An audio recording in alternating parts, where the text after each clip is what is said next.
formación debe ser personalizada, porque cada persona es diferente.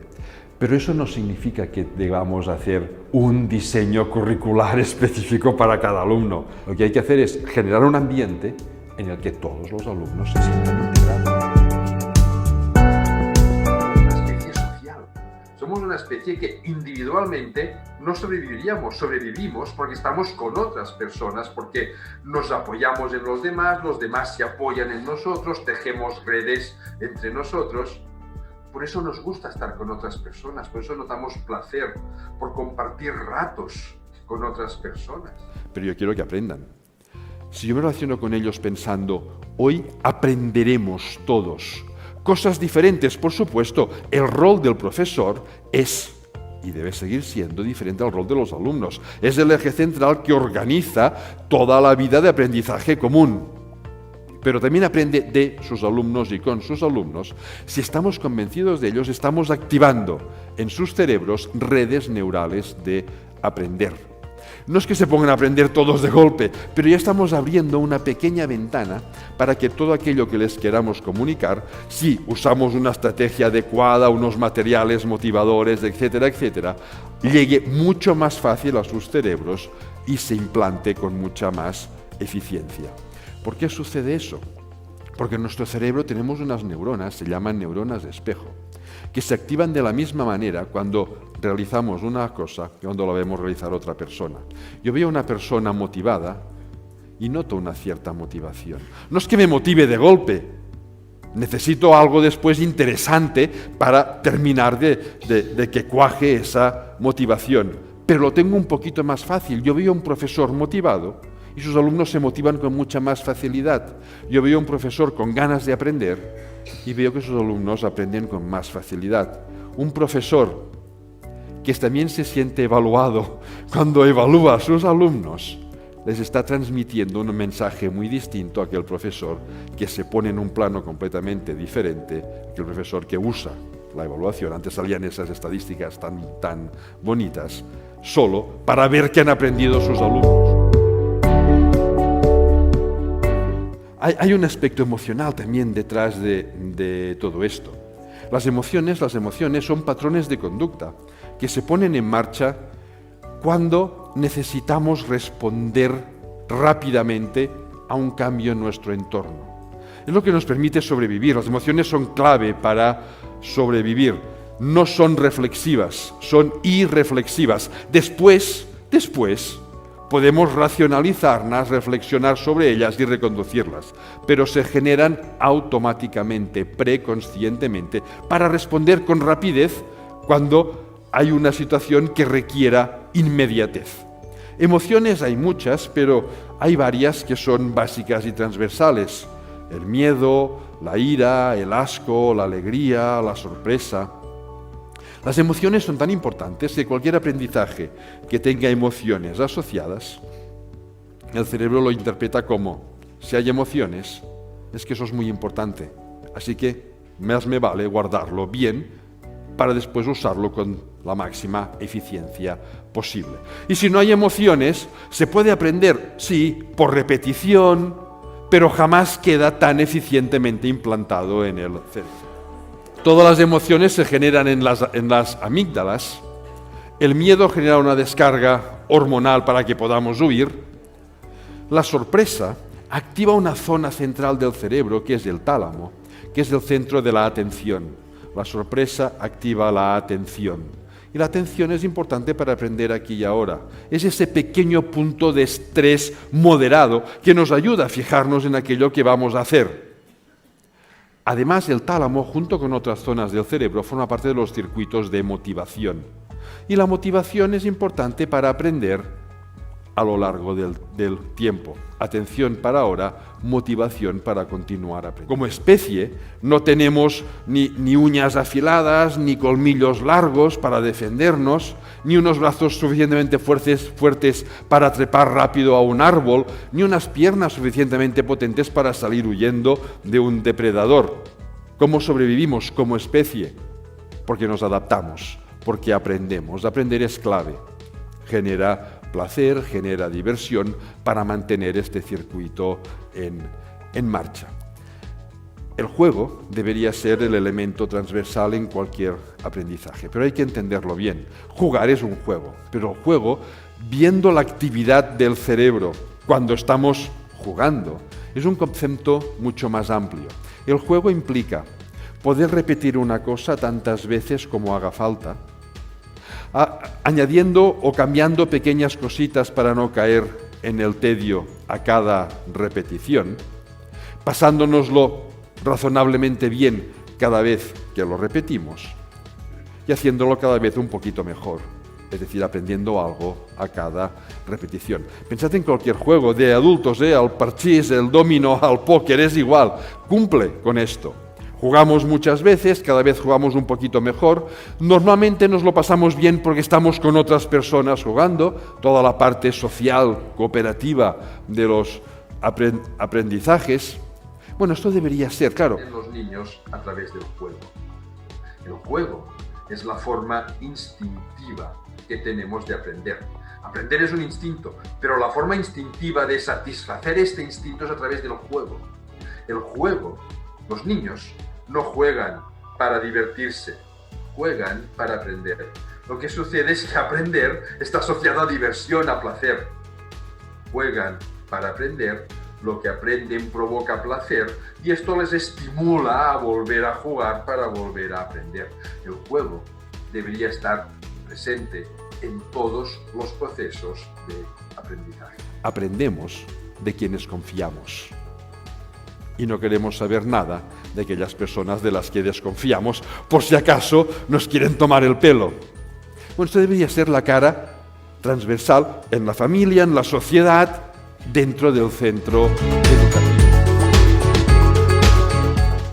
A mí me gusta ejemplificarlo con la papiroflexia, con hacer, por ejemplo, un avión de papel.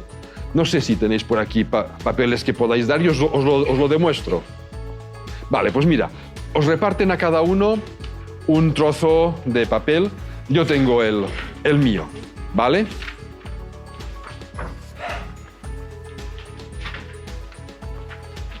Cogéis vuestra hoja y dobláis una punta hacia atrás, ¿vale? A ti te falta un trozo, ¿no?, de hoja.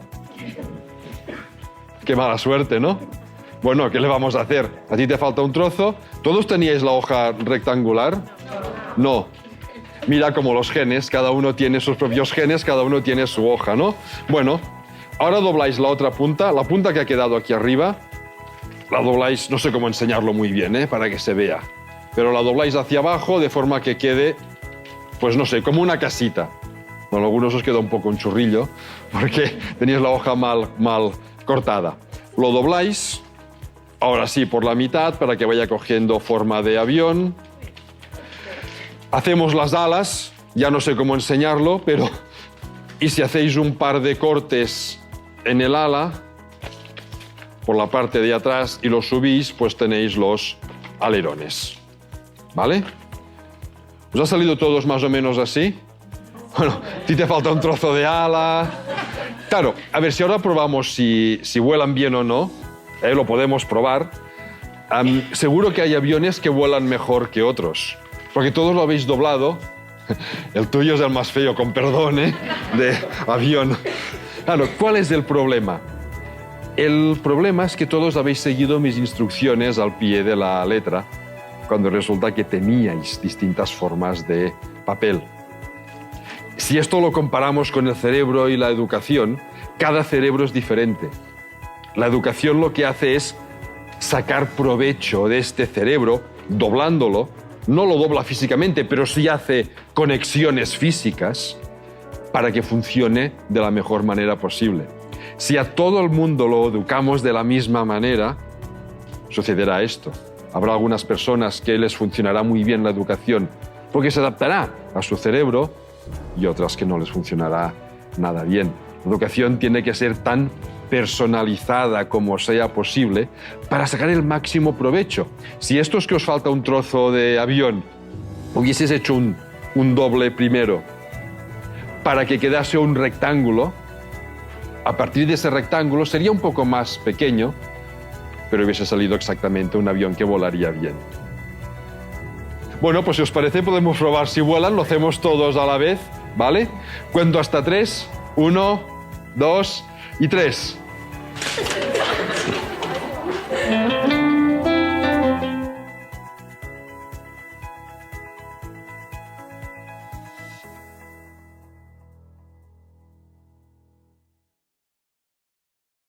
Audio Jungle.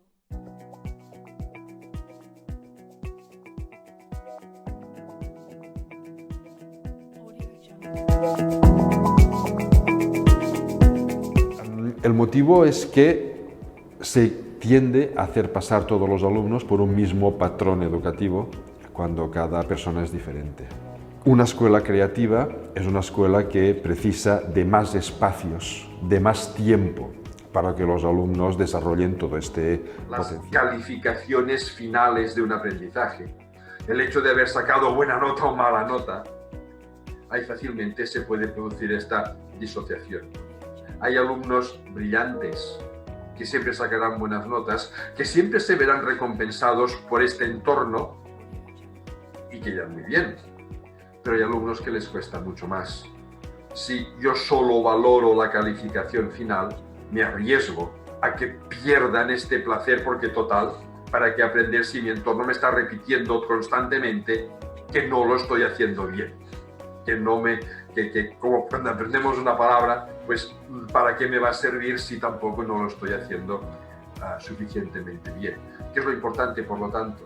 No es tanto valorar el resultado final, que eso siempre lo hacemos un poquito, sino sobre todo, valorar el proceso de aprendizaje, el esfuerzo que dedican a aprender.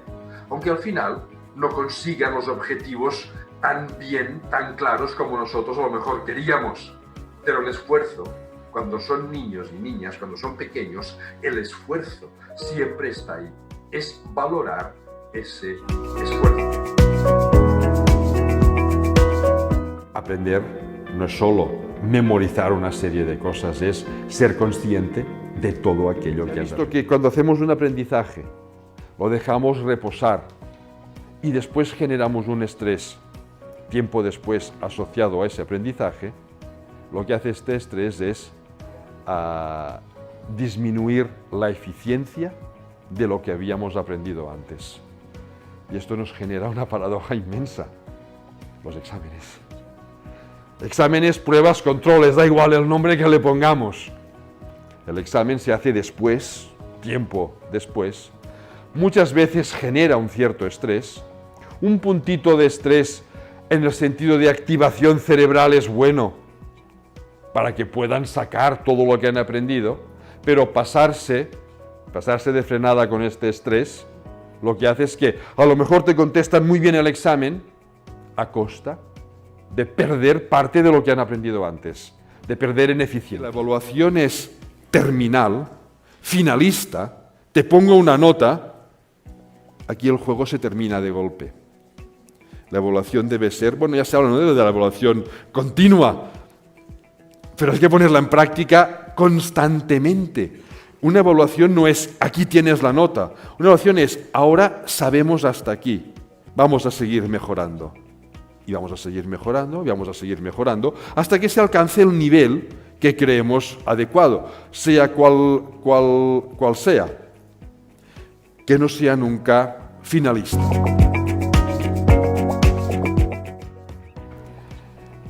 Cada nuevo aprendizaje, un patrón de conexiones. Pero eso es parcialmente cierto. Cuando hacemos un aprendizaje de algún tema que ya teníamos conocimientos previos, lo que hace el cerebro es incorporar las nuevas conexiones a las que ya tenía sobre esos conocimientos para relacionarlo, ampliarlo, refinarlo, perfeccionarlo, etcétera, etcétera. Eso es algo que en educación hacemos todos de forma inconsciente y que a partir de hoy, los que no lo sabíais, ya no será inconsciente, ya lo haréis de aposta. Aprendemos del entorno cercano, pero como objetivo biológico, el objetivo biológico de aprender es podernos anticipar a las situaciones futuras. Cuanto más amplias son las conexiones que se generan en un aprendizaje, con más eficiencia lo aprendemos y después lo vamos a usar. Conexiones amplias significa que los aprendizajes no deben ser focalizados solo en un aspecto, sino que a partir de ese aspecto los debemos abrir a otros aspectos muy diferentes, es decir, deben ser transversales y contextualizados. El cerebro favorece aprendizajes transversales y contextualizados. ¿Cómo deberían ser las evaluaciones? Transversales y contextualizadas.